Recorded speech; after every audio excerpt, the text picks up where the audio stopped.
Softball is on the air from Bowling Stadium in Lincoln, Nebraska.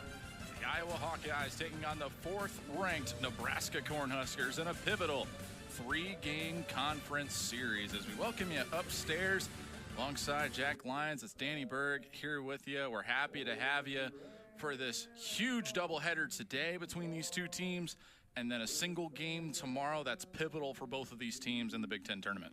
Yeah, these teams couldn't be more different in the Big Ten. That's with Nebraska leading. They are number one in the standings overall in the Big Ten. They currently hold the number one position, which is recent. They just got that position, and they are not looking to take it back. And Iowa, meanwhile, they're at number 12 overall in the Big Ten and just on the fringes of making inside the Big Ten tournament. Yeah, there you see the Big Ten standings on your screen right now. Nebraska up at the top at 17-1. And Iowa at that tied 12 right now, 6-12, tied with Minnesota. But they have the tiebreaker over them. So Iowa's actually the last team in the tournament right now. So Minnesota hoping Nebraska can do some damage this weekend. Yeah, Nebraska, they're looking to hang on to this and just make this an easy sweep and then go into the last series of the season with a pretty good breathing room that is on the top. While Iowa, they're fighting for their lives. Every game matters, and they know that, and they're going to be playing very, very hard for this entire weekend. Well, this Iowa team comes in 3 games over 500 on the season. They had an awful strange game by most accounts on Wednesday evening in northern Iowa. What some would call a football score between the Hawkeyes and the Panthers at 21-17 was the final score. And no, that is not a typo. Yeah, that was a really odd game, and Iowa, they thought that they had it all figured out, and then all of a sudden Northern Iowa put up a 15-run inning, and then they had to kind of work for it and make it their way back into that game. But it was all good and done for the Hawkeyes, and they were able to come away with the win. They flexed some of their offensive muscles a little bit, and they are able to match up pretty well with this high-powered offense that Nebraska has. Not only was it a 15-run fourth inning, 15 runs after 2 outs were recorded. But let's transition to this Nebraska team that comes into today running a 12-game winning streak. They haven't lost since that Saturday defeat against UCLA in one of the best games in college softball all season long. Take a look at their last game when they took on Omaha on Tuesday. We saw home runs flying all over Connie Clausen Field. 4-run rule wins in the last 12 games. Yeah, Nebraska, they're really going to be high-powered, especially when it comes to the long ball, and they proved that against Omaha this last week. Well, let's take a look at the Iowa Hawkeyes starting lineup. Jordy Fromm will be taking on Iowa in this opener, but let's look at the Hawkeyes starting 9. Devin Simon will lead it off, going into Tori Bennett hitting number 2. Kiara Sipe hits 3rd, and then Leah McAnally hits 4th. And then we go Myers, Marshall, Bowman, Mattiello, and Jackson to round it out. And McAnally in the middle of the order has been really, really good. She's a really key part of this team, both defensively and offensively, and they're going to be looking for some big things from her this series. Transitioning over to the defense for the Huskers, a lot of seniors in this starting lineup in the outfield. Tana Kamenzind, Hannah Koor, and Casey Hoffman. Sammy Bland, Ava Kuzak, Lauren Kamenzind, Bella Bacon in the infield, Jesse Farrell behind the plate. And Jordy Fromm in the circle for this opening game, putting on another really, really strong season from the circle. Yeah, her role's almost transitioned a little bit. She's become a little bit more of a closer this season. She has the Nebraska all-time record with 9 saves so far this season. She has 157 strikeouts this year with only 20 walks, with a 13-4 record. Oh yeah, her ERA is also below 2. It's at 1.36. Iowa has their hands full today in this first game 1, and it's going to be a really tall task to go up against one of the best pitchers in the nation. Fromm rocks at the belt, and we're ready to go as that one is in for ball 1. We are underway. Devin Simon taking it in the dirt. We're happy to have you here on Big Ten Plus for this doubleheader on a beautiful Friday afternoon in Lincoln, Nebraska. Swung on and missed from Simon. Fromm can get it up there. She can gas it. You'll see some high numbers flashing on the speed gun. Looks in for the 1-1. And that's going to hit Simon. Not the start of the game that Jordy Fromm was looking for. Not at all, and that's something we don't typically see with Fromm. She normally has really great command, and going back to that strikeout to walk ratio, as I mentioned earlier, 157 strikeouts, 20 walks this season. For Iowa, really, it's important for them to get on base, move runners over, and have productive outs. Tag up when you can, and take what Jordy gives you if they want to be able to get into this ball game and get a high number against Fromm. Tori Bennett digs in, rips this one fair down the third base line, and it's going into the corner. Going for third, getting the wave. Here she comes, and in to score is Simon. Takes all of 4 pitches for the Hawkeyes to get in front. And Devin Simon goes flying around the bases. It's a double for Bennett, and Iowa leads 1-0. That double was right down the third base line. That is... Yeah, Samantha Bland, my bad, over at third base. She could not get to it, and by then, Bennett was racing around. She was going to have a double easily, and Simon, she took off from first base, and she got all the way home. Devin Simon's speed is nothing to joke about. 18 stolen bases this year as Sipe fouls this one off. An explosive start for Iowa. The one bounce hit by pitch. And then a screaming double down the third base line that just got out of the reach of Bland at the hot corner. 0-1 on Sipe as Fromm rocks and deals. That one's a little low. Going back to that double, Bland is playing a little bit in front of that third base bag. You have to imagine they're playing the bunt just in case, especially with a runner on first base with that double. So that might be a key reason why she wasn't able to get to that ball. But either way, it was hit really hard by Bennett. Swung on and missed for strike 2. Want to drop it in right around the knees. That's where Fromm really makes her money. Sipe with the highest batting average in the starting lineup today. 326 entering play today with 33 runs driven in. Chance to drive in another duck. This is a high, sky high fly ball that's going to go up into the playground.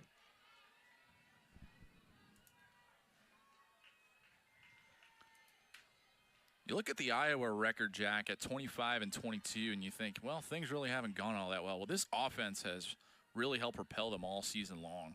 Yeah, it hasn't been the offensive production that's been the big problem for Iowa this year. It's been the pitching on both the reliever side and the starting side. It's been kind of rough for Iowa, and that was really on display against that Northern Iowa game earlier this week when they let up 15 runs in that one inning, and that shows you what you can do against this pitching staff. But their offense has been really impressive all season long. 2-2 to Sipe. In there, called strike 3. Fromm gets the first out. Terry Holt ringing up Sipe. That one just dropped in there. And I can kind of see why Sipe didn't go after it. Little inside, but Terry Holt ringing her up. That's a really tough pitch to hit for Sipe if she even wanted to swing at that, but she left it alone and just got the inside part of the plate. And that's how you know if Jordy's working. If her fastball is elevated, you can get batters to chase after it when it's elevated. And then if the breaking stuff is down and away, down and low, and really unhittable, that's when she has all of the elements of her pitching working. Shane Jackson's our first base umpire, and J.C. Bartley is over at third base today. McAnally swung through the first pitch, and Fromm sails this one for ball 1.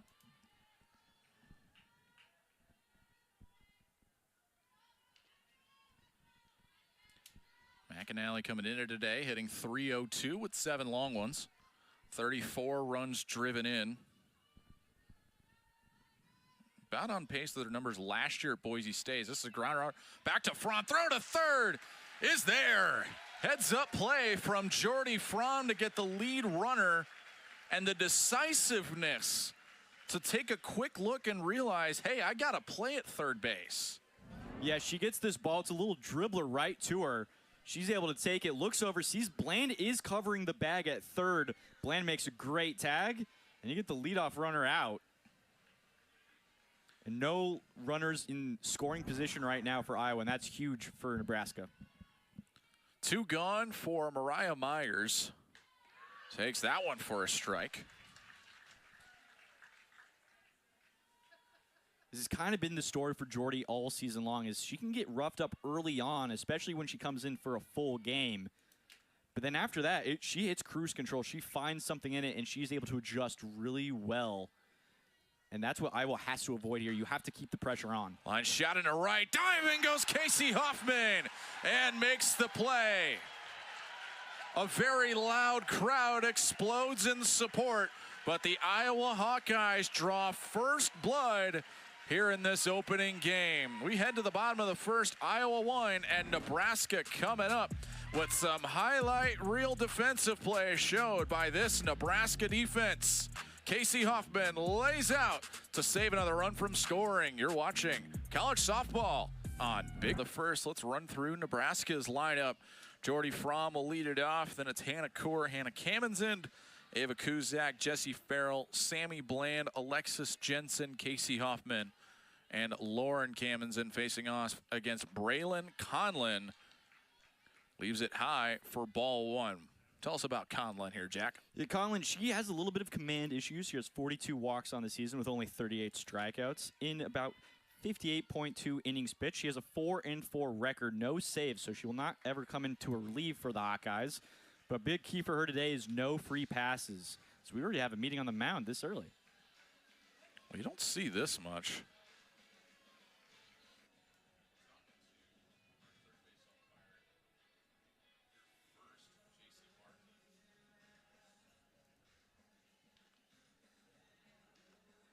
Looks like everything's figured out, but as I was saying, no free passes today for the Huskers. This is a really high-powered offense that Conlin's going to have to face today in Nebraska. So if you can limit the runners on base, that's already a huge win.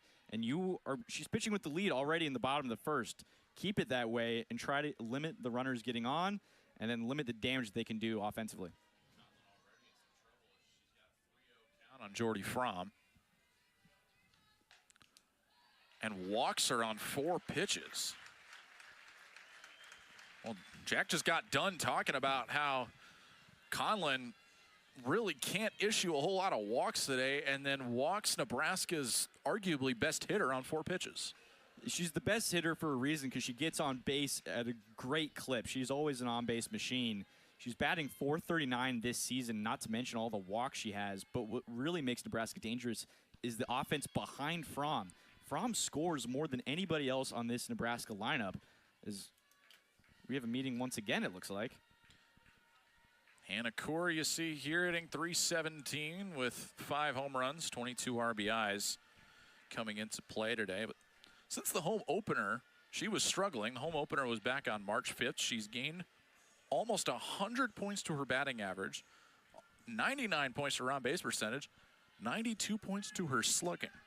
Yeah, she can really drive the ball at a great rate. Not to mention, she has stellar defense out in center field. We've seen her rob a couple homers this season for the Huskers, but she is a big power threat in this early part of the lineup. And she can also get on base like anybody else in this team. Conlin finally gets her first strike in. It's now 1-1 on Hannah Kaur. Fromm is a threat to run. She's got 6 steals this year, and Conlin puts in another strike. Just looking at the defensive alignment, you do see Jackson and Myers, who are playing third and first for the Hawkeyes. They're playing pretty well in. They're expecting Kaur to maybe put the ball on the ground here with a bunt attempt to try to move Jordy over. 1-2 from Conlin is fouled off. Mattiello, Simon, and Bennett is the outfield alignment left to right. Jackson, Bowman, Sipe, and Myers is the infield, and McAnally is the catcher for Conlin. It's a tough assignment for a freshman who's had an up-and-down season, especially going up against this high-powered offense as Kaur bounces this one into right field past 2 diving infielders. Fromm will advance to third base. Huskers have runners on the corners. And I mean, that's a play that Myers has to have there. That's an easy bouncing ball. It's got a little speed on it, but Myers just flat out misses it. Not only that, but Danny, you were just talking about the speed that Jordy Fromm has. Going up and a against this simple base hit like that, offense, she's able to get to bounces third. This one into right she turns field on the past jets two real quick. diving And, infielders. yeah, Meyer's not able to keep that in front of her. Gets Jordy all the way to third base. It's 2 runners on here for the Huskers. And Kammensen rips this one into left field. Fromm can score running backwards. Hannah Kammensen gets the equalizer. It's 1-1. Swing early, that is definitely going to be the scouting report here for the Huskers offensively. If you can draw walks and also swing early and have good swing decisions, as we see right there from Kammensen, able to go the other way, Jordy's able to jog on home, and you move another runner over in Hannah Core, and you continue to have runners in scoring position here early on. First pitch to Ava Kuzak is in for a strike. Kuzak, another one of those players that really struggled during tournament season. Now hitting .336 on the season. She was hitting .226 when Nebraska returned home for the first time. And her slugging percentage has gone up almost 270 points.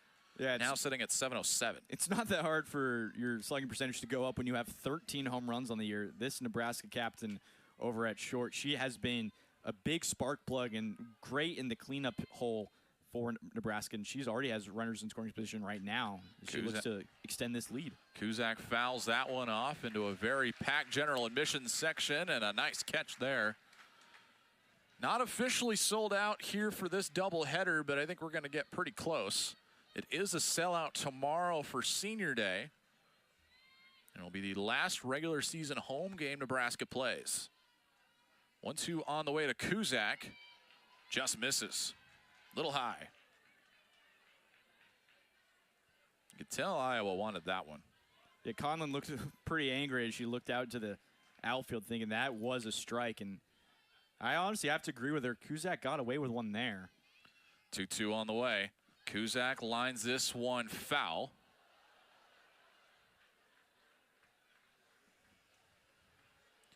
Two really good games on tap here today. We mentioned it earlier. This series really important for both teams for different reasons. Nebraska trying to keep their hold on the #1 seed for the Big Ten tournament. Iowa trying to stay in the race for the Big Ten tournament. They're the last team in coming into today.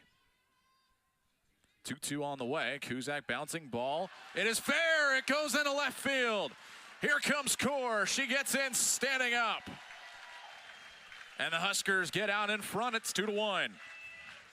The third baseman, Jackson, she looks a little confused. She thought this was a foul ball, but it just gets over the third base bag. It's called fair. All the runners are able to advance, and that's another RBI for the Huskers, and they take a lead.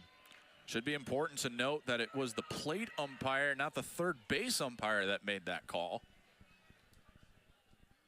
As it's now Jesse Farrell who digs in. Farrell comes in hitting .302. This one's into right field, and making the catch is Bennett. And a loud first out for Braylon Conlon, who badly needed a first out.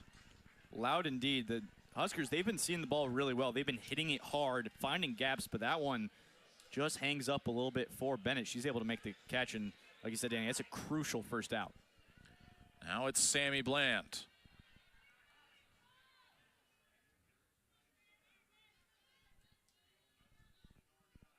First pitch on the way is high for a ball.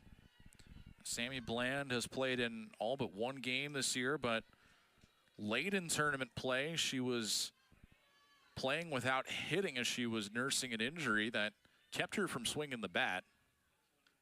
1-0 is a bouncing ball to second. Sipe will go to second for one, and that's all they'll get. The throw was a little wide and pulled Bowman off of second base. So now it'll be runners on the corners with 2 outs. Kuzak was retired at second. Kammensen on third and Bland on first. And now you get the designated player, Jensen, who comes up to the plate, who's had a monster freshman year for the Huskers, both in the circle and at the dish. Just 5 homers already this season with a .641 slug, 15 RBIs, and she's looking to add another RBI to that total right now with a runner just a couple feet away. Would not be surprised if we saw her pitch at some point today, whether that's this game or the game coming up after this. 0-1 on the way. Jensen fouls that one back towards us. And the interesting thing, too, Jack, is that the jury was out whether or not Alexis Jensen was going to be a regular in the starting lineup. It took a little while for her to be getting into the starting lineup on a regular basis, but since she hasn't looked back. She kind of forced Ronda Ravel's hand into making her a part of this lineup. Ball gets away. Here comes Kamenzin, and she will score. The wild pitch moves up the runners. Kamenzin is in. Bland goes to second, and it's 3-1. Something so simple but cannot happen at this point in the game. Nebraska now takes a 2-run lead. Conlon just held onto it a little bit much. A late release that does not help, as it's now 1-2. Jensen swings and misses to end the inning, but the Huskers come back and respond with 3 runs. Timely hitting from the middle of the order puts Nebraska back in front. We head to the second inning. The home team leads 3-1. Huskers coming up for their second inning on the field. You're watching college softball on Big Ten Plus.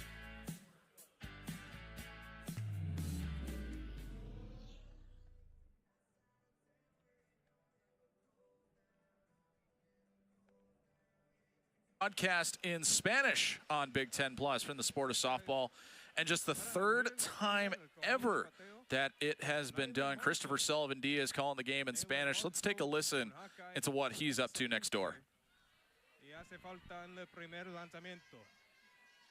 Entonces la cuenta es 0-1 aquí en la segunda entrada contra los Huskers y los Hawkeyes. I'll tell you what, Jack. Pretty impressive what Chris is doing over there. Doing it by himself nonetheless, but pretty awesome that Big Ten Plus is able to do something like this. Really awesome, and I've known Chris for a couple of years now, and he's a really hardworking guy. Has broadcasted both in English and in Spanish, and it doesn't cease to impress me of how great he is at broadcasting in 2 languages. It's been really impressive to hear him, and it's awesome that the Big Ten's allowing him to do this. It's a pretty cool experience. 1-1 to Nayland Marshall from Jordy Fromm. Just misses inside. And not only that, but during the fall, Christopher would call the games on the radio for soccer in Spanish. He did it twice this spring season as well. Yeah, he's been all over. He's been doing this for a while now and has gotten really comfortable doing it. And as long as he's getting opportunities, you know that he's going to be saying yes at the first chance he gets in being able to do this. And it's been really fun to hear him and watch his journey. And what's been also really cool is that during the spring, he was able to work with one of Nebraska's tennis athletes, Natalia Trigoso. Got to do one of those spring soccer games with him. Really a full circle moment for her as she's trying to get her start in the art of broadcasting.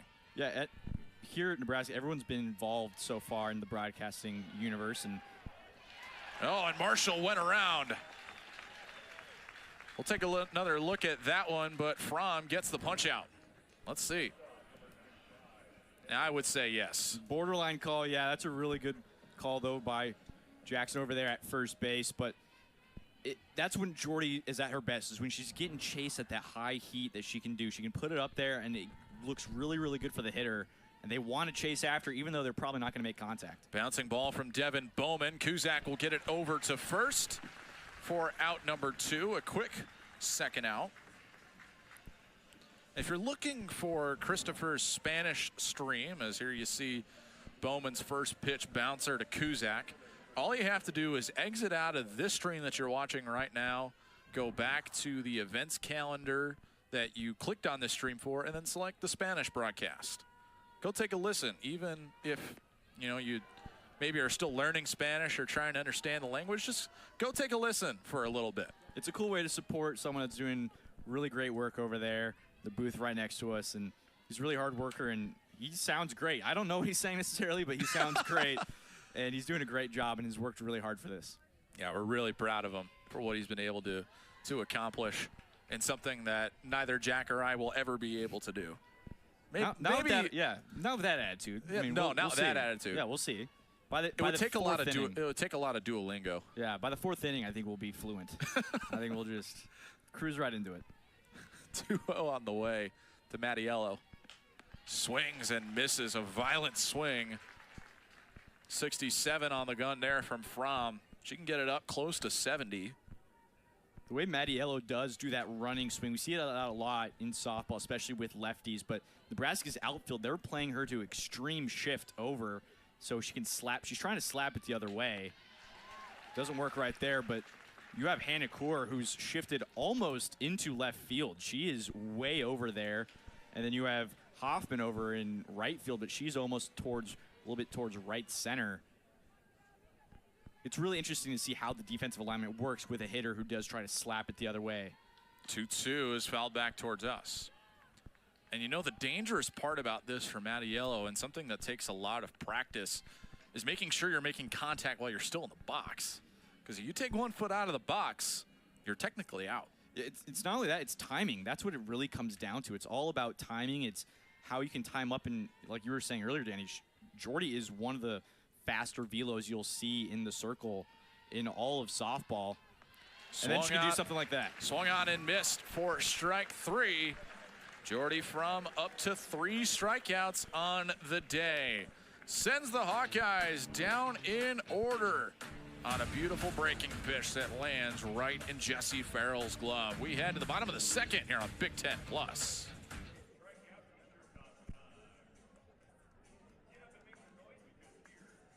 PM on a Friday. For Nebraska softball, I think this whole state is willing to skip work maybe once or twice to come out and see their Huskers. It's been a real big shift into this becoming a real true volleyball, not just a volleyball state, but also a softball state. And Ronda Ravel's talked a lot about that. But this whole state has really rallied around this team as they've proven that they're one of the best in the nation this season. And also you have the other state across state rivalry between Iowa and Nebraska, so that's probably an added level to this. Casey Hoffman taking ball 1. And puts this one into center field. It's falling and gets down. Leadoff knock for Casey Hoffman. Snapped an 11-game hit streak on Tuesday, but trying to get right back into that.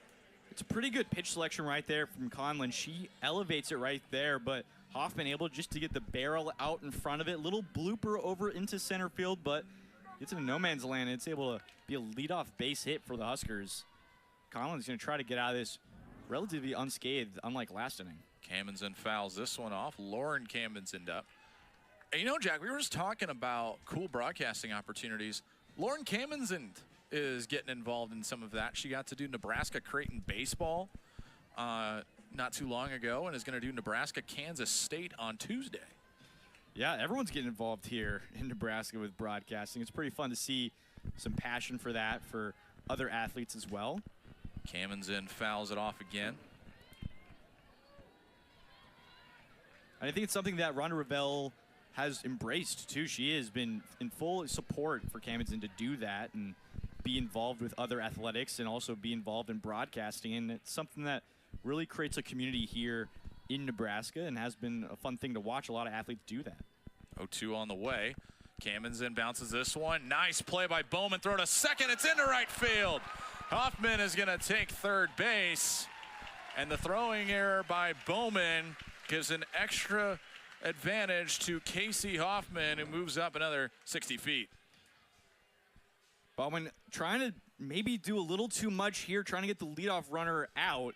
Hoffman, I believe, would have been safe even if the throw was able to get there, but throws it into the right field either way, and runners score. Hoffman's now a couple feet away from coming across home plate, and now you have one of the most dangerous hitters in this lineup coming back up. It is Jordy Fromm with 2 ducks on the pond. That one's left up.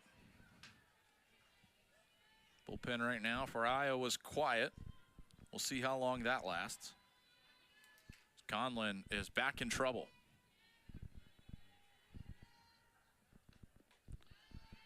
And Fromm takes another one. Last time out for Conlon, came back against Indiana on the 19th. That was last weekend. She got the win in 5 innings of work. just 1 run allowed in 83 pitches. It was one of her best outings of the season. Definitely what they were hoping for today, but it hasn't started that way, as once again, Jordy Fromm has yet to face a strike. That's 7 balls in a row that she's taken from Conlon.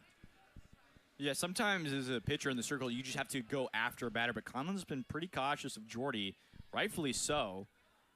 That 439 average is pretty daunting to look at. There's a strike for the first time. But Conlon trying to kind of avoid pitching around Fromm, but the problem is Jordy has one of the best eyes on this team. She is used to getting pitched around a lot. She'll take her walks and just keep the line moving. 3 balls, 1 strike on Fromm. This one lifted into left field. That one's coming down, and making the catch is Mattiello.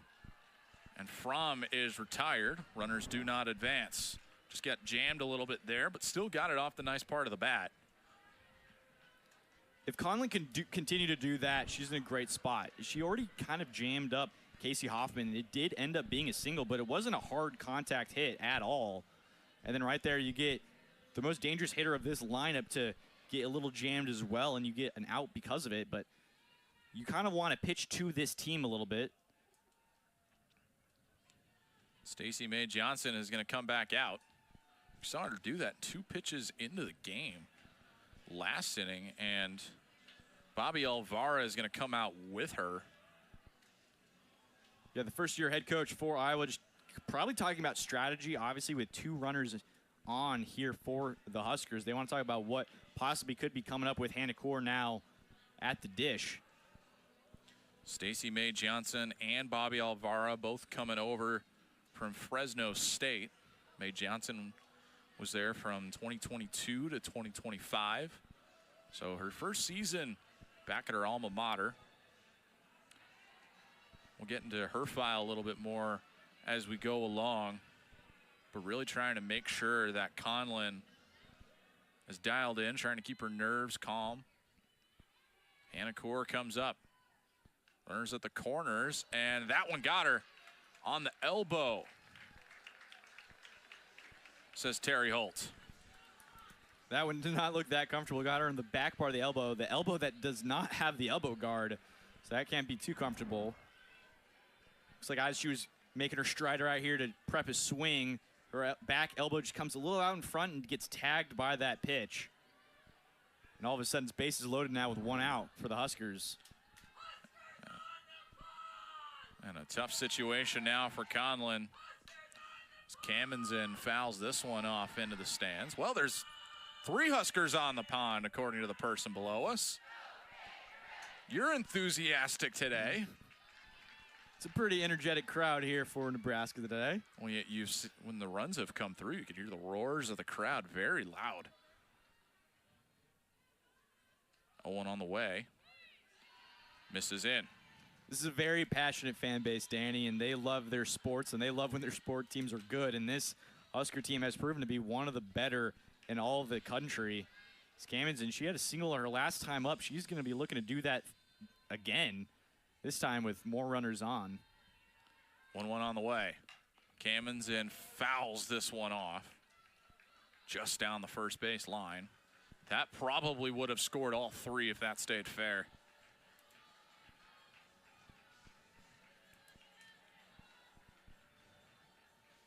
There's a lot Conlon can do here.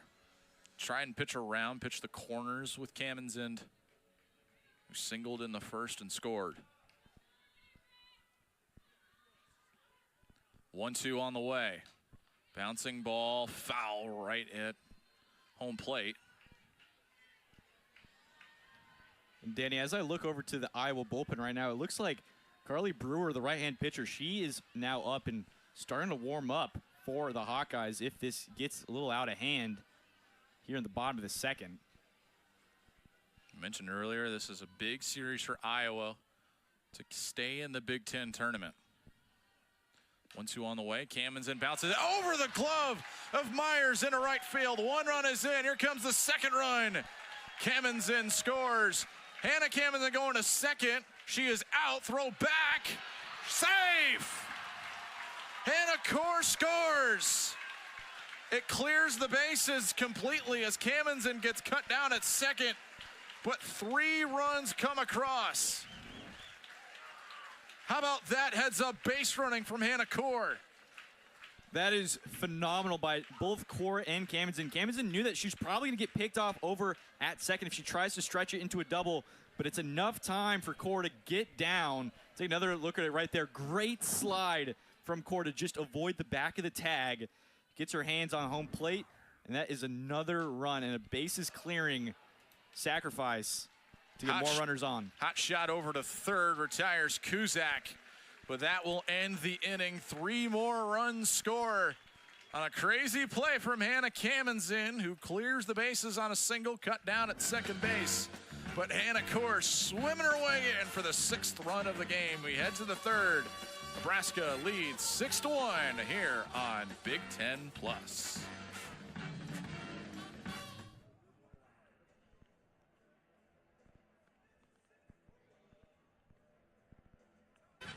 Big damage done last inning for the Huskers. They put 3 more runs on the board. They now lead 6-1. Jordy had a pretty easy 1-2-3 inning last time up as Avery Jackson, the third baseman. She now steps into the plate. 9-hole hitter for the Hawkeyes. She swings at the first offering. Bland has it. And an easy first pitch, 1 out. Take those if you're Jordy Fromm. Up to just 27 pitches now, as I have a feeling that Husker bullpen is going to be quiet for a little while now. Oh, 28 now. They updated it. Simon now comes up. She was hit by a pitch her first time up, and she would eventually come around to score. She is the only run for the Hawkeyes. As after she got hit by a pitch, Tori Bennett, who's on deck right now, she had a hot shot double scored, Simon. The Jordy Fromm we saw in the first is a very different Jordy. The first 2 hitters, very different Jordy Fromm than we see now. This one's served over into foul territory and it gets down foul. Yeah, we talked about that a little bit, Danny, is sometimes we'll see Fromm come out and look a little rattled, but then her next time up, the next inning, she comes up like in the 2nd. She looked dominant and just like her old self. But sometimes it just takes an inning to kind of debrief and kind of know what you're going to be looking at for the game, and then you can get settled in and feel more confident. So here's the 1-1 to Simon. Big swing and a miss right there, and it's now 1-2. You see that kind of thing a lot from a lot of pitchers, where the first inning is where they're the most vulnerable, especially against the top of the order. That's why we see a lot of openers now in the professional game, where your best reliever goes out there for an inning against the top of the lineup. Jordy sets, and here's the 1-2. This one's swinging fouled back, and yeah, going off of that, Danny, is we've seen Jordy become really the premier closer for this Nebraska team as well this season. Is she'll start games, but she'll just as much relieve games. In fact, it wouldn't surprise me if the Huskers have a lead in game 2 if they bring her in to close out the game. They're pretty confident in her ability to close, just as they are for her to start a game now. Here's the 1-2, swing and a miss. Farrell has it, throws down to first, and it is a strikeout. It's a 4th strikeout for Fromm. And quickly 2 outs in the top of the 3rd. That's a really nice pitch there from Fromm to put it down in the dirt. Here's another look at it. I mean, this is just, there's no chance. That's just unfair against Simon, and that's what's made Fromm so good over the years, is her ability to use her breaking pitches low in the zone, make them look like strikes for the longest time until it's too late. Bennett looks like it at a first pitch ball, and yeah, we've talked about it, but it's her fastball that really sets those pitches up. You know, it's if her fastball is working up in the zone, she can use those down and away breaking balls, and there's really no chance that the hitter making contact. This next offering's high, just like that, but even a miss, you can use a miss like that to benefit your breaking ball, and that's what Jordy's been really, really effective at this entire season. Not only that, but her rise ball has been really good too, because her rise ball starts out very low and it pulls the hitter's eyes into thinking it's going to be right at the letters. There's a strike to Bennett as Jordy's trying to get back in the count. It's 2-1 now on the Hawkeyes right fielder. She had a screaming double her first time up, and that scored a run. Slug for Bennett has been ridiculous this year. More of a contact hitter before this year, and she's got 9 home runs. Only had 1 for her entire career before this season. Yeah, she's really changed her game, like you said, Danny, from a contact hitter to really, she's driving the ball really well this season. And not only that, but it's her best offensive season overall since her first year. The last 2 have not been too kind to the averages. Here's the 2-2 from Jordy. Swinging a chopper down the third base line. It is foul. Whew. Terry Holt, the home plate umpire, he called foul right away.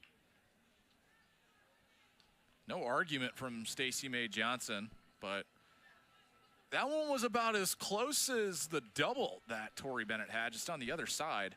Yeah, you have to imagine that Sammy Bland, the third baseman for the Huskers, she got a little PTSD right there. She wasn't even able to make the diving play last time. A little deja vu.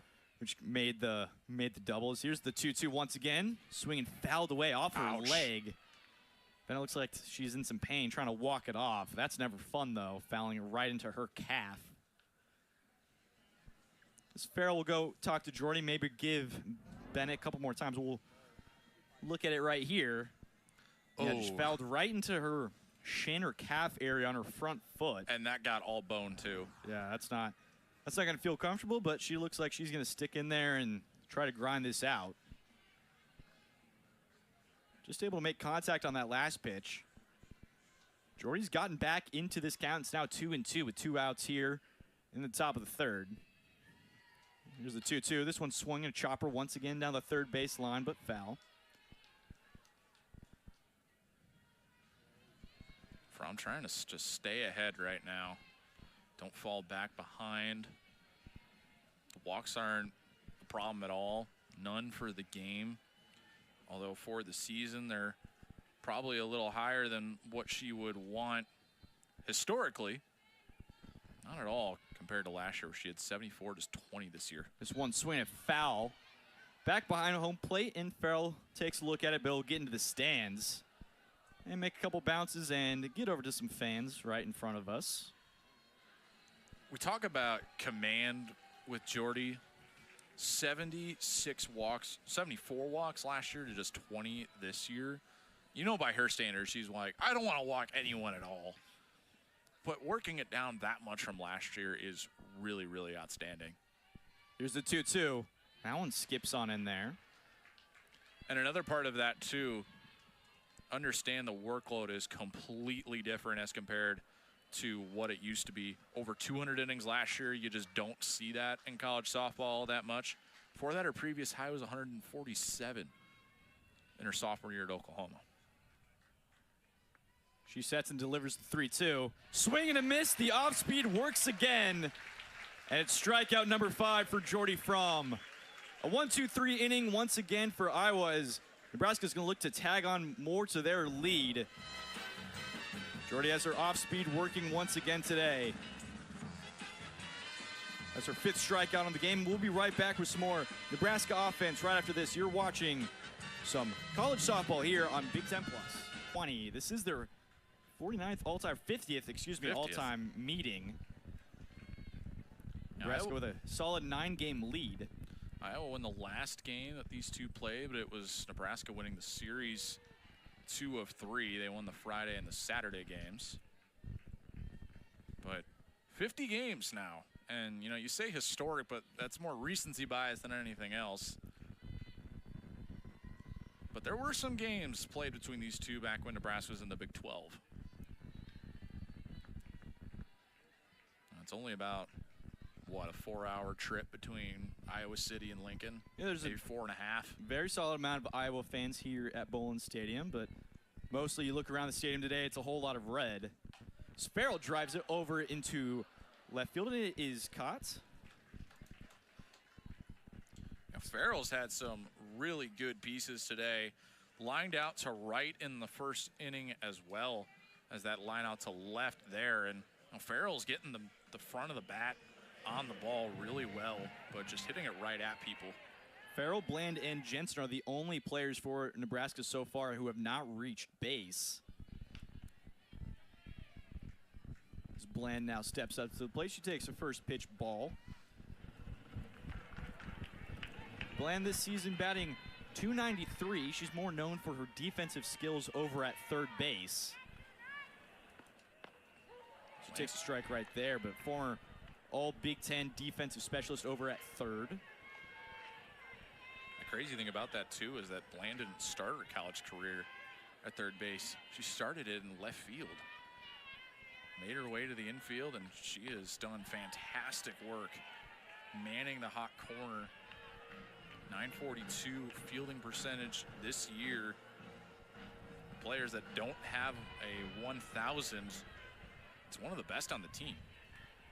She's about as consistent as it gets over at third. She can pencil her in basically every game as the starting third baseman. She takes another ball right there. It goes to 3-1. You can really commend her for battling through that injury earlier in the season where she just wasn't swinging the bat. They were putting her out there defense only and was able to battle through it. And her whole offensive season has just turned around. She takes outside there, and it is a walk for Bland. And yeah, as you said, she got off to a really rough start offensively when she was swinging the bat, but as of late, she has completely flipped her season on its head and been one of the more consistent pieces as of late for this Nebraska offense. As Jensen now steps up to the plate. There's a reason that she's hitting 6 in the order with the kind of power that she possesses, but can also run the bases really fast. Gets good contact. Huge swing and a miss right there from Jensen. She was looking to send that one over the fence.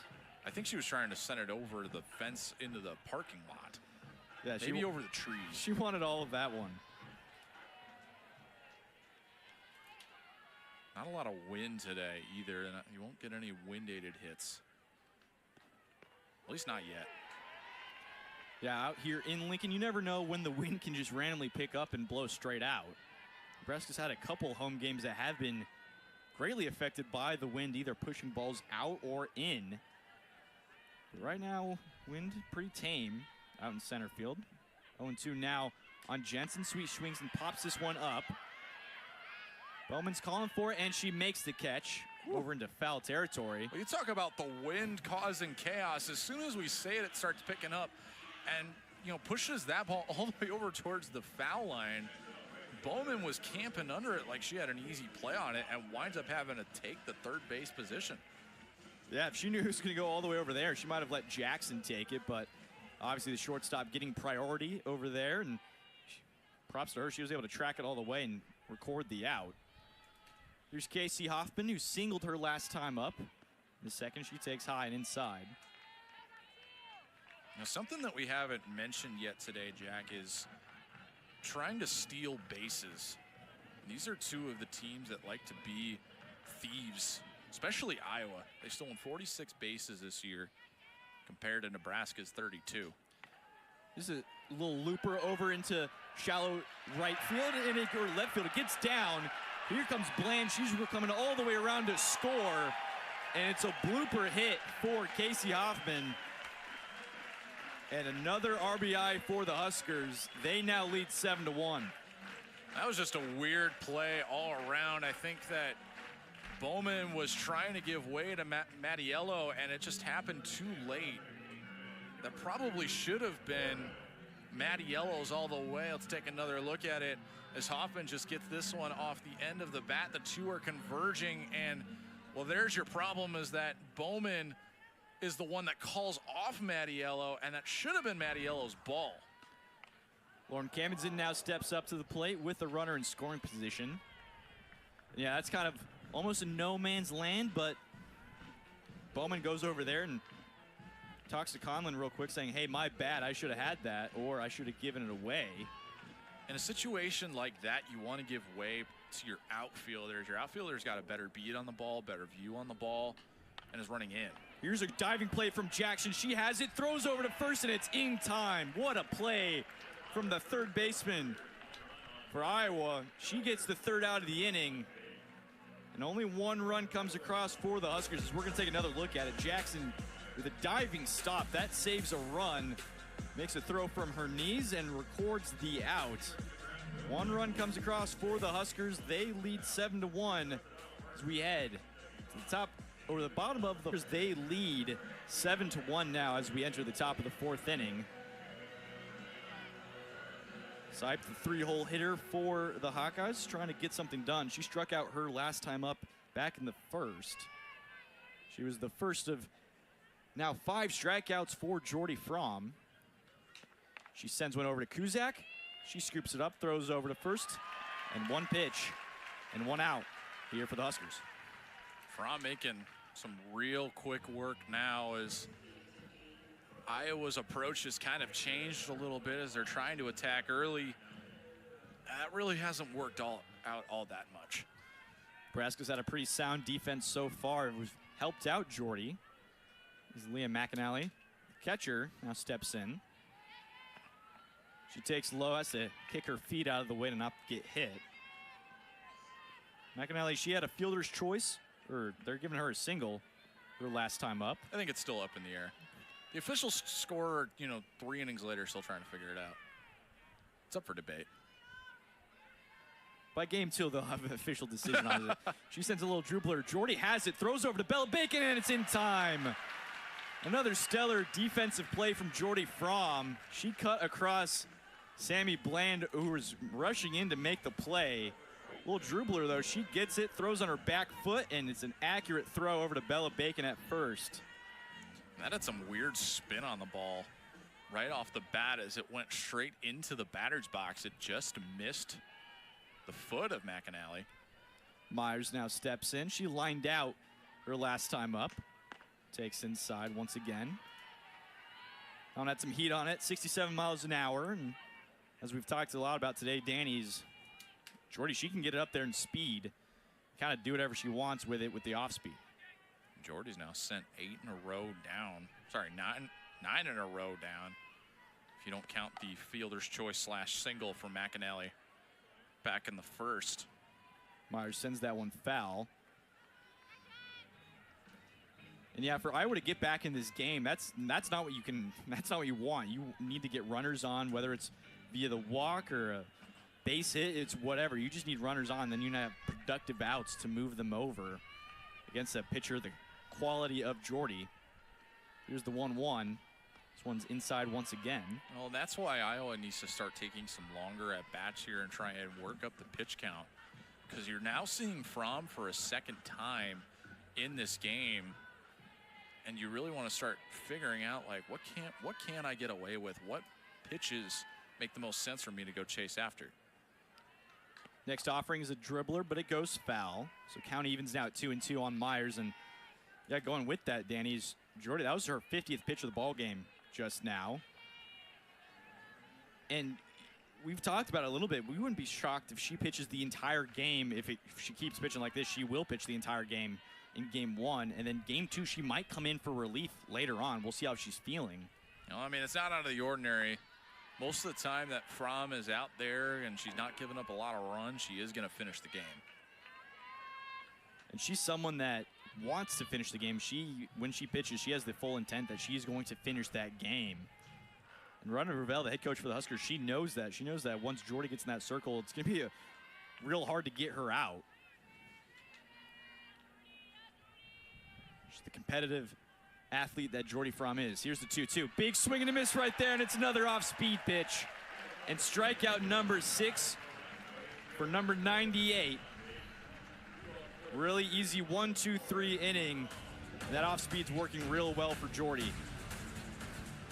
No runs, no hits, no errors for the Hawkeyes as Nebraska's going to come back up to the plate in the bottom of the 4th. You're watching Big Ten Softball here on Big Ten Plus.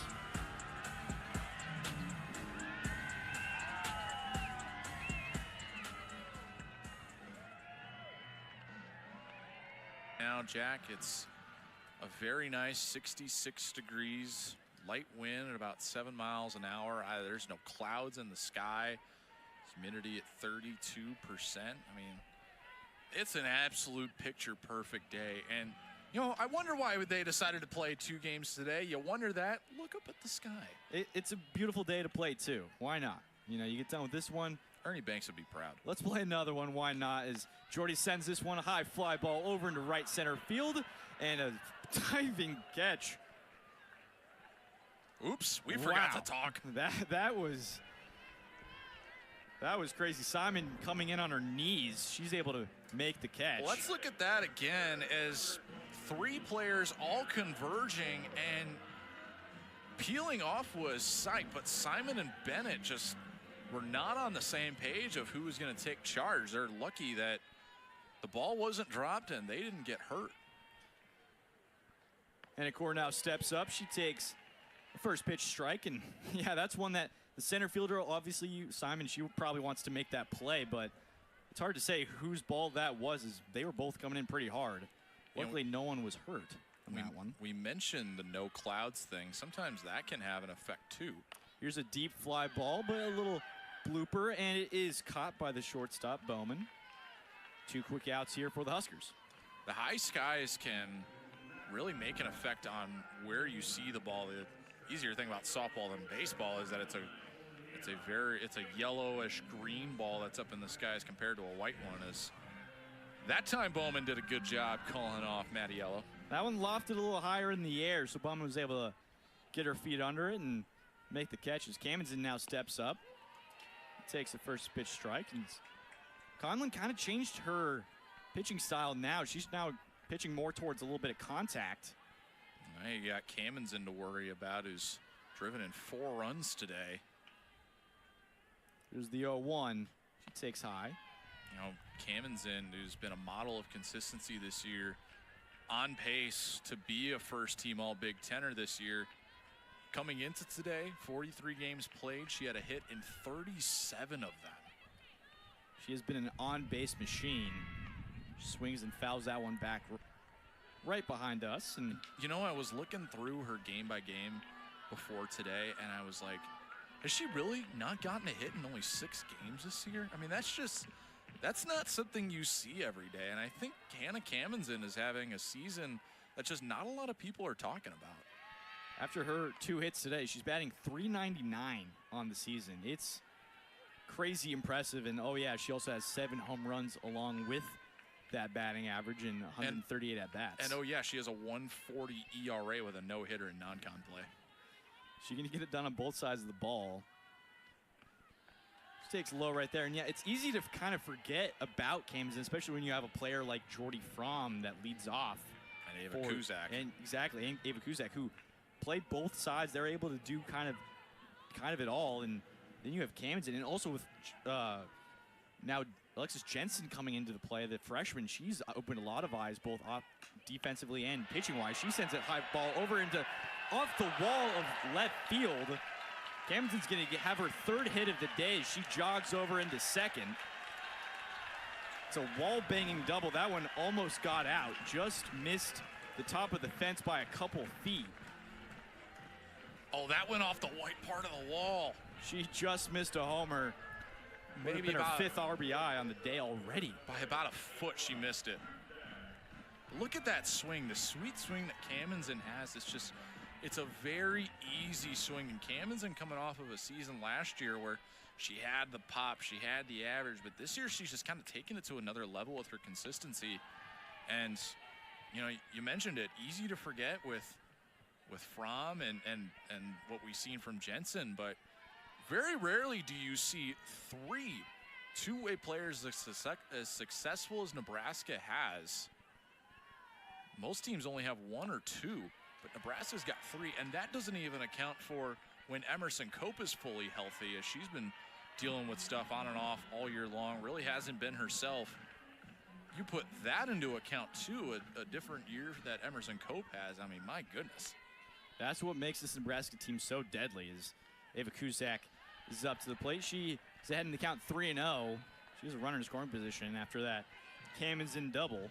And I think that's what Iowa's ultimately hoping that Braylon Conlon can become, as she is designated as a two-way player but hasn't hit it all this year. I think eventually they want her to get her to that point. And this is a very relatively young Iowa team, a lot of freshmen on this roster, Conlon being one of 2 freshman pitchers. I mean, this is an Iowa team that can be really, really good here really soon. And the fact that they're over 500 right now, they've gone toe-to-toe with a lot of top 25 teams this year. Haven't won any of them, but they've done really well against the top 25. You got to like that for Stacey May Johnson going forward. Yeah, the foundation Stacey May Johnson has laid for this Iowa team and the young core that she has made as well is really setting them up for future success. We're talking about a team who next year they can be playing big spoilers for any ranked opponents. They've struggled against ranked opponents this year. They're 0-7 when playing against ranked opponents. But next year, if this foundation continues to grow and develop, which is what Stacey May Johnson wants to do, they can be really, really potent in the Big Ten.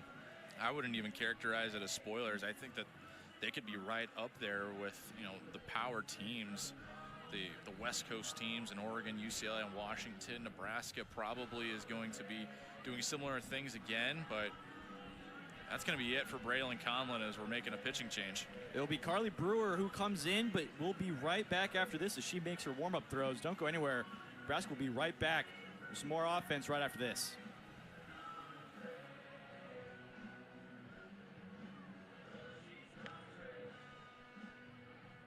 Brewer's making her 28th appearance here today with a 4-6 record, a high ERA of a 5.43. Opponents hitting .388 against her with really low K per 7, but that walks per 7 also really low as well.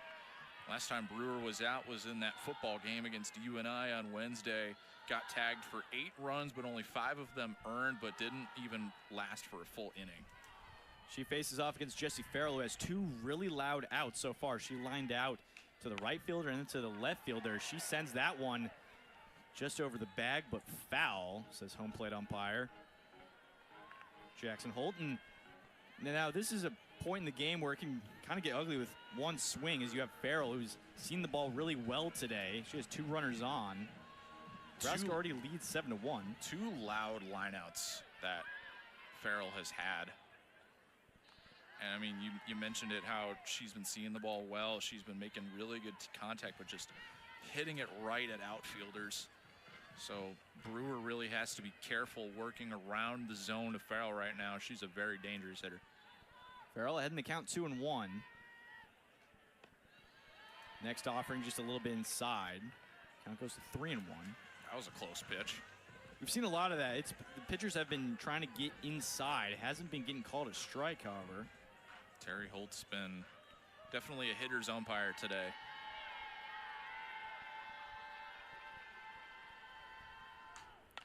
This one skied high. Jackson is calling for it, and she comes away with it. That's all be for the Huskers. They get no runs on the board despite that double from Kamenzen. She gets left stranded, but Brewer comes in and closes the door. Iowa's going to be right back here in the top of the 5th trying to get some more runs on the board. Don't go anywhere. You're watching Big Ten softball here on Big Ten Plus.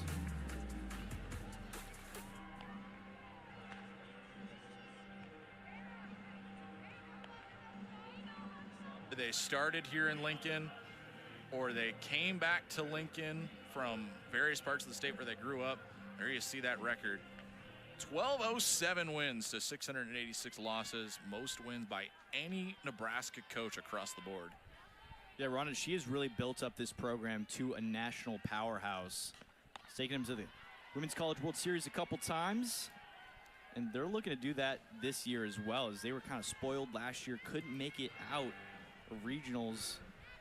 But this is a team with really big aspirations, and Ron has said that it's the senior class that have been so important, so crucial to this season.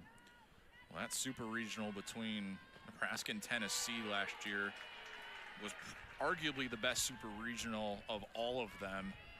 And the show that Jordy Fromm and Carlin Pickens put on from the circle was an absolute masterclass in softball pitching.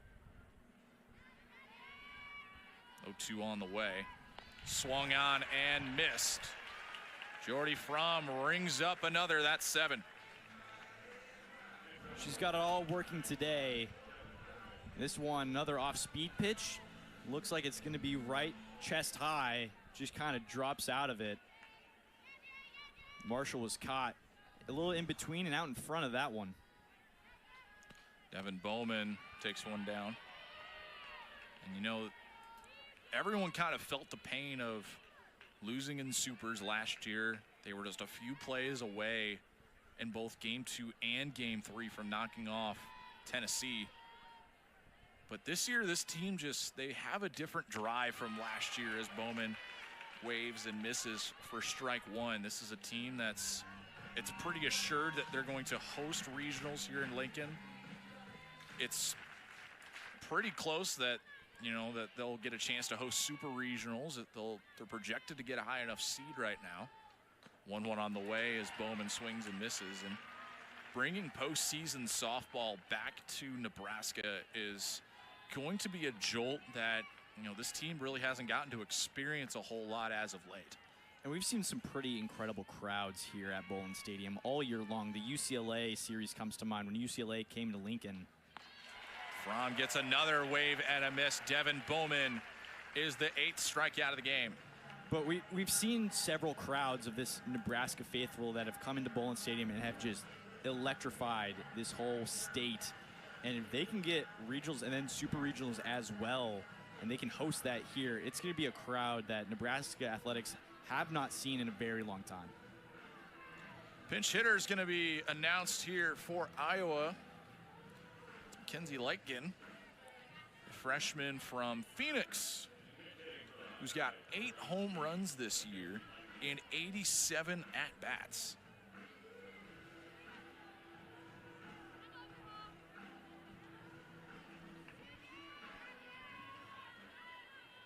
Iowa here trying to just change up the vibe offensively, try to get some kind of spark. But Jordy has struck out her last 3 batters faced. She's feeling it right now, and Iowa's just trying to disrupt that a little bit and get some runners on to try to spark something big. Because this Iowa offense is really potent and powerful when they are working. But right now they're running into a buzzsaw that is Jordy Fromm. Lightgen takes ball 1. Nobody has reached since McAnally got on a fielder's choice back in the 1st. Jordy has sent down 12 in a row since then. 1-1 on the way. Swung on and missed at 68. Fromm has recorded 8 strikeouts today. Has Lightgen right where she wants her. Just 61 pitches into this contest. The 1-2 on the way. Lifted into center field. Core going back, gets underneath it, shades her eyes, and makes the catch to end the top of the 5th. Iowa goes down in order for the 4th inning in a row. We head to the bottom of the 5th here in Lincoln. Huskers lead 7-1 over the Hawkeyes. You're watching college softball on Big Ten Plus. Singles galore, scoring runs all over the place. Hannah Camdenson contributing to an unusual play in the 2nd, but some really hard contact Nebraska made. Yeah, Nebraska has seen the ball really well today. They've put it in play and hard, like you said, Danny, and they've moved runners over. And it's just found holes all day so far, and some really good base running here as well, getting Hannah Core in to score the run. It's been really impressive for the Huskers offensively so far, and Iowa knew that it was going to be a tough matchup to slow down this Nebraska offense, but they have not been able to do that so far. But Brewer's back in the ball game in the circle right now, and she's looking to shut them down. First pitch is a little wild. We have a change in the field. We had Lightgen pinch hit in the top of the 5th. She has been replaced by Brianna Caffrey, who is now in left field. Junior from Bettendorf, Iowa, right around the Quad Cities. That one misses for ball 2.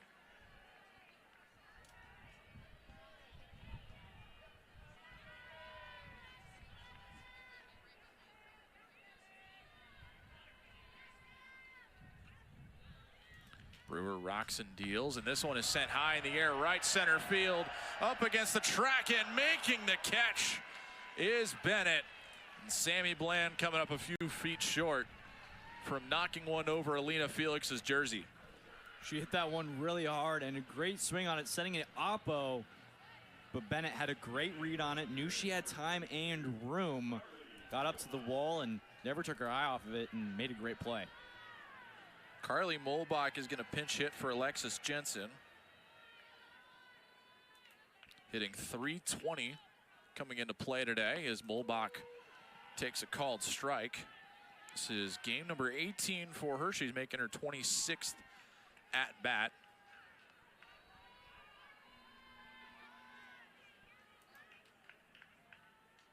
Molbach waves and misses. Molbach been the backup catcher to Jesse Farrell.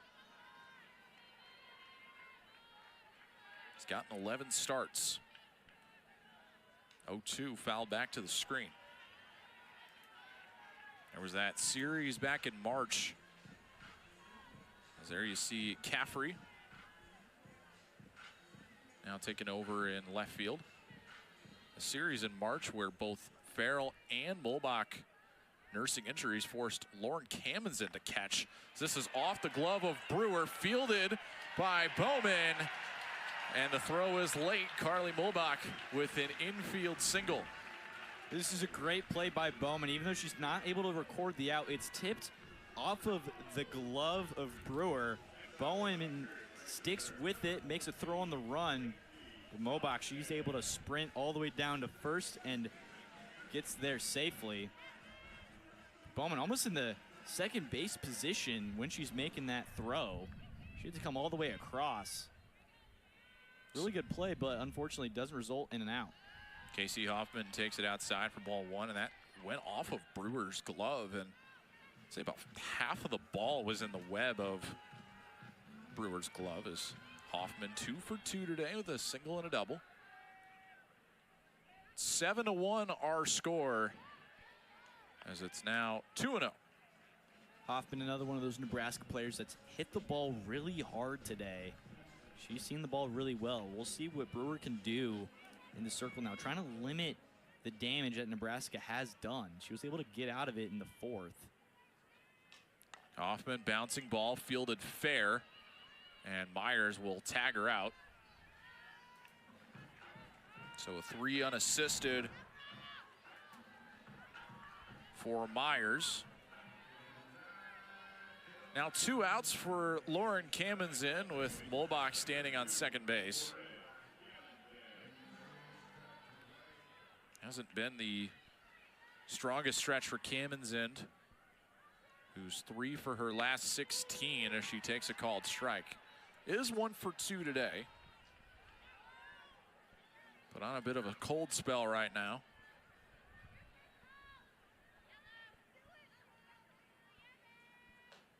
Kamenzen takes it high. I think the nice part for Kamenzen, when you, or anyone for that matter, in this Nebraska lineup is when you are slumping or going through a cold streak, in this lineup, you don't have to do too much. You know that the rest of this lineup is going to produce. It kind of takes some weight off of your shoulders and lets you relax in that batter's box. Kind of, you can just be yourself, trust your process. You don't have to put the whole weight of the game on your shoulders. Just continue to do what you do, continue to trust your process, and things will just eventually come your way. 2-1 on the way, down in the dirt. And when you do that, it's a lot more uplifting when you are going through a cold spell or just not seeing the ball really well or trying to figure things out offensively. And I think that's the benefit that Kamenzen has in the 9-hole. And Kamenzen will draw a walk.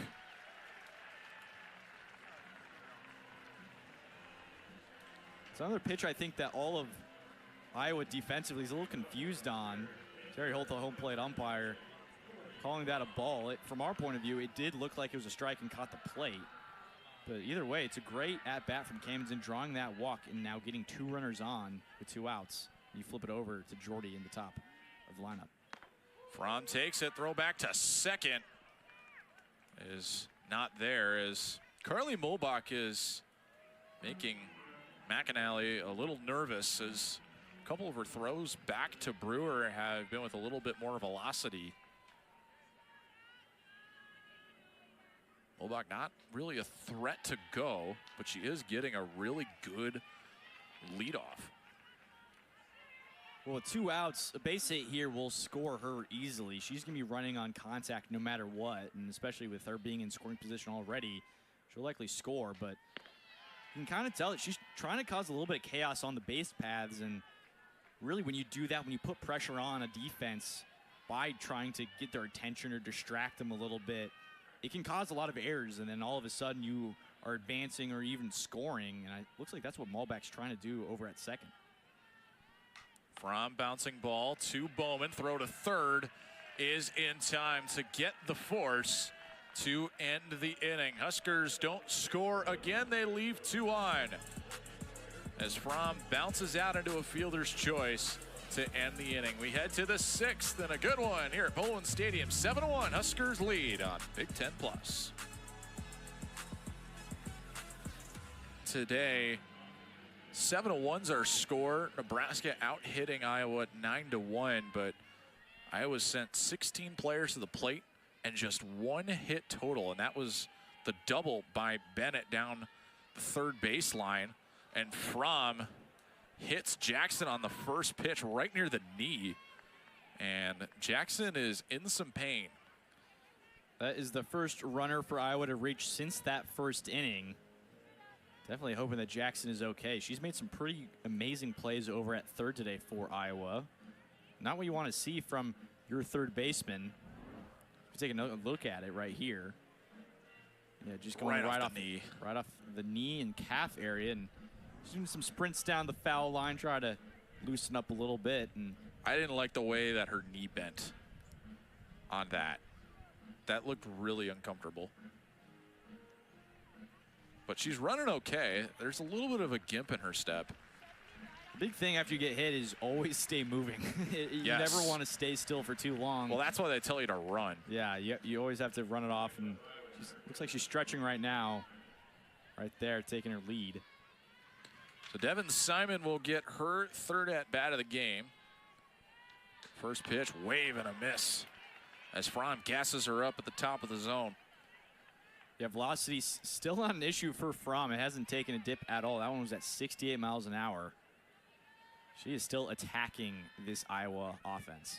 Simon was hit in the first and struck out in the third.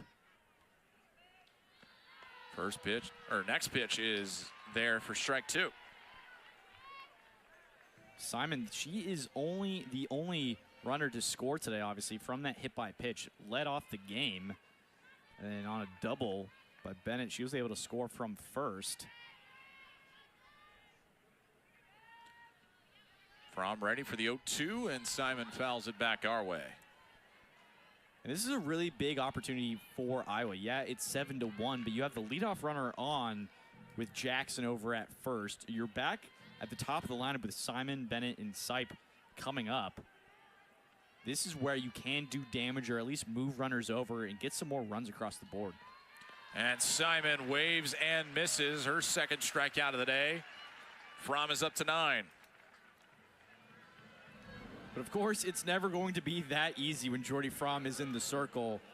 She has really worked the off speed today and gotten Iowa players to chase a whole lot. Let's take another look at it. It just looks like it rolls off a shelf, just drops down. Bennett takes the ball. She's got the only hit today for the Hawkeyes. It was the RBI double that scored Simon back in the first. Only 4 pitches into the game. Iowa came out with an ambush on Fromm, and it worked until it didn't. Yeah, and that double she hit, it was right down the third base line, and I can't help but look at the Nebraska defensive alignment.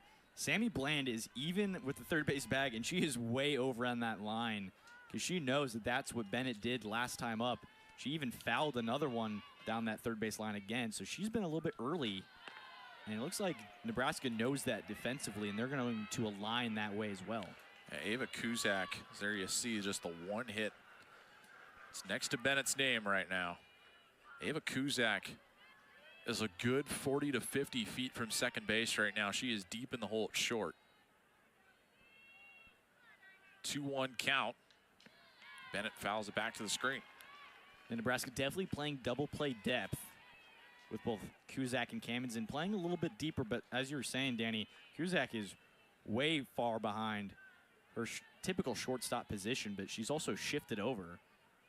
Kamenzen trying to cheat a little bit towards second right now. Outfield is playing deep. 2-2 on the way. Wave and a miss on the rise ball. Back to first. And getting back in time is Jackson. Well, that is another strikeout for Jordy Fromm. She's up to 10. Last strikeout, it was on an off speed. This one, it's on a little bit of a rise ball up in the zone. Gets Bennett to chase after it. And that's when you know Jordy's command is really in play. Yes, she hit the first batter this inning.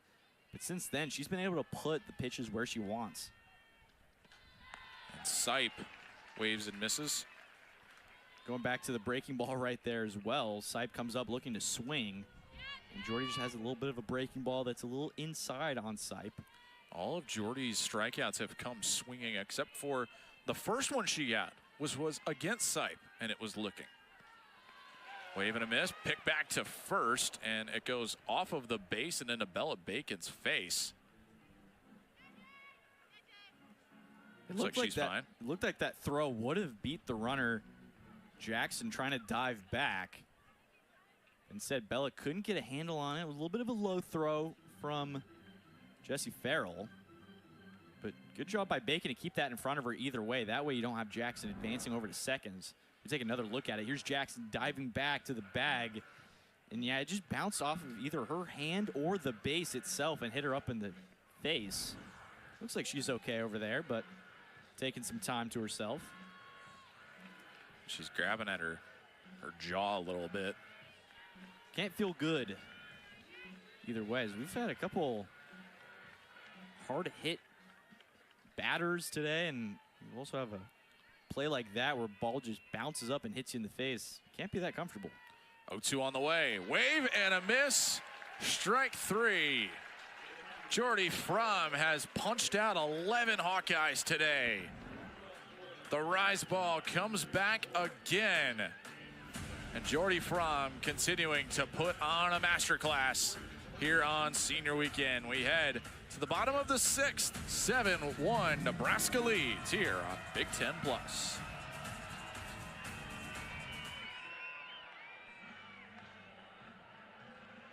Iowa, and that's what she's doing with her alma mater. And Stacey May Johnson, she was a three-time All-Big Ten selection and 2003 Big Ten Freshman of the Year.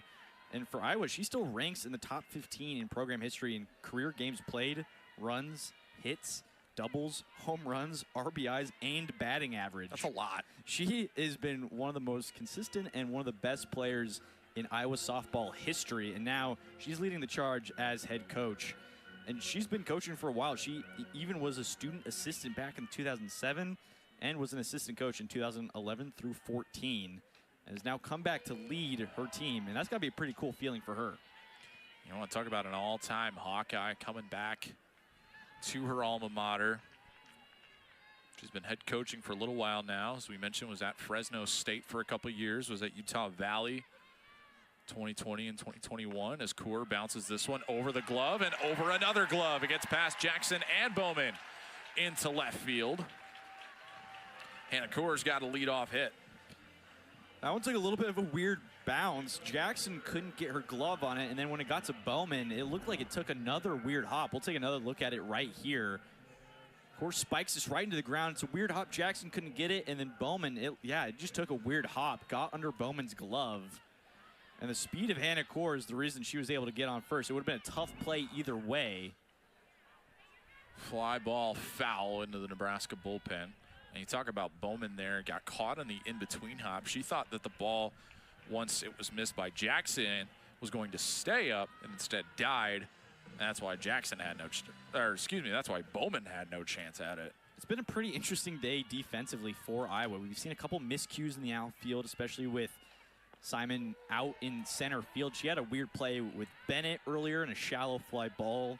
And then you had Bowman and Caffrey out in kind of shallow left field making a weird play, but it would eventually get down.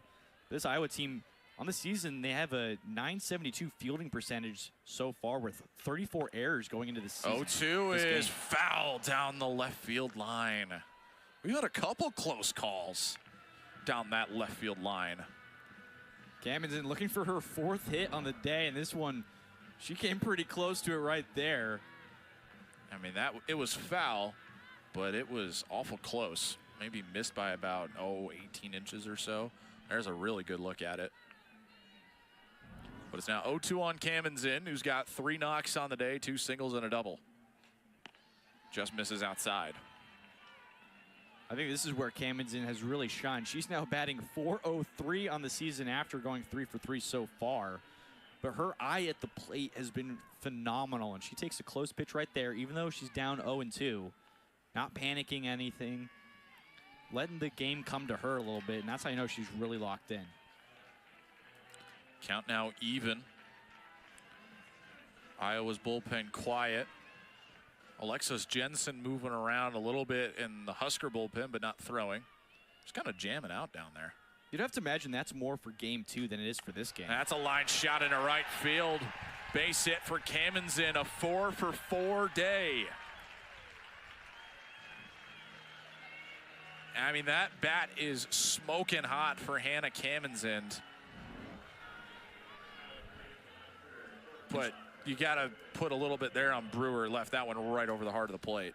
It's not only that she's seen the ball really well and hitting it really well, but she's hitting into all fields. Her last time up, that double, she went oppo. It was over into left field. Just missed a home run by a couple feet. She's going to get a pinch runner here. She's getting greeted by Rhonda Revelle and the rest of that Husker staff. And this fan base here, Bowling Stadium, they're giving her a big round of applause as she walks off the field. Kate Kaneda is going to pinch run. We'll see if that takes Camden out of the game entirely. But Hannah Camden with that 4th hit set a new season high for hits in a game. She had 3 against Omaha back on home opening weekend. But now has her most in a game for the year. Ava Kuzak with 2 on, sends this one high in the air, right field. Camping under it is Bennett. Makes the catch, tagging and getting to 3rd is Kaur. And Nebraska will have runners on the corners with 1 gone. It's not a base hit, but it's a productive out for the Nebraska shortstop. She was able to send a deep fly ball to Bennett. Bennett, once again, able to track it the whole way and record the out, but Kaur able to tag up and get to 3rd. Those productive outs, that's what's really big for this Nebraska offense. If you can just move runners over and get them into scoring position or even just closer, that's really big. Here's Jessie Farrell. Had a tough day at the plate, but she's put the nose on a couple of good balls. 2 loud lineouts, and then the pop out in the 4th to Jackson.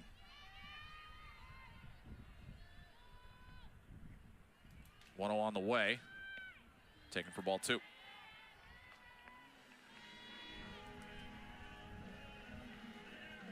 Carly Brewer, 35 pitches. About dead even between balls and strikes. 2-0 on the way, bouncing ball, that's into left field. Another run will score, it's Hannah Kaur. And Jessie Farrell breaks out of her offer. It's now 8-1. That's got to be a big confidence booster for Farrell. She's seen the ball well today, hasn't been rewarded for it. But then gets a nice RBI right there with a base hit over into left. She has a really simple, compact swing. She's able to see it all the way and drive it over to left.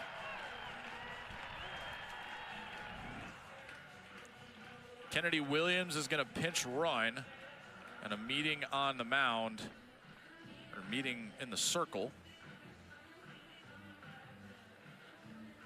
For Iowa, Kennedy Williams will pinch run for Farrell. See what that means for defense in the top of the 7th. Brewer is going to stay out there. Stacey May Johnson going out to the circle right there, probably just giving Brewer a little bit more of a confidence booster, saying, hey, you're still 1 pitch away from getting out of this inning with only 1 run given up. I was definitely going to be playing double play depth here for Sammy Bland, who's now coming up to the plate. Just giving a word of confidence to the infield and to her pitcher in the circle right now.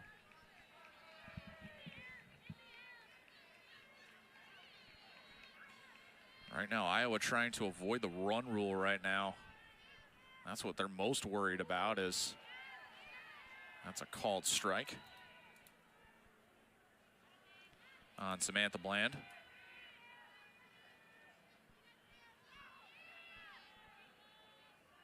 It's 8 runs is the run rule. So that means the winning run is Kate Kaneda over at second base.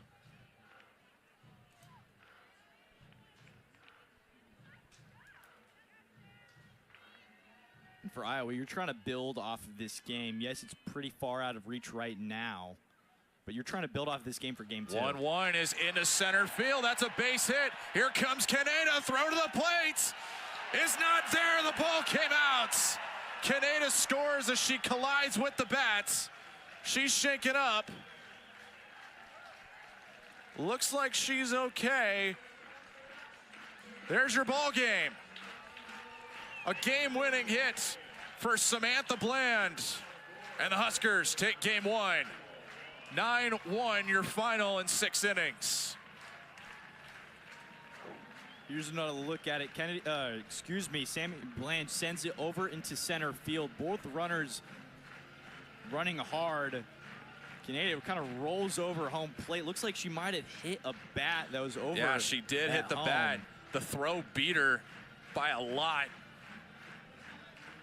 But McAnally just couldn't hang on to it. We're watching the huddle right now. Here's another great look at it from center field. And Kaneda would have been out by about 5 feet if McAnally fielded it cleanly. What a finish here in game number 1. Game 2 is going to be starting in about 30 minutes from now. 9-1 your final here in the first game. Great start for the Huskers here on this senior weekend.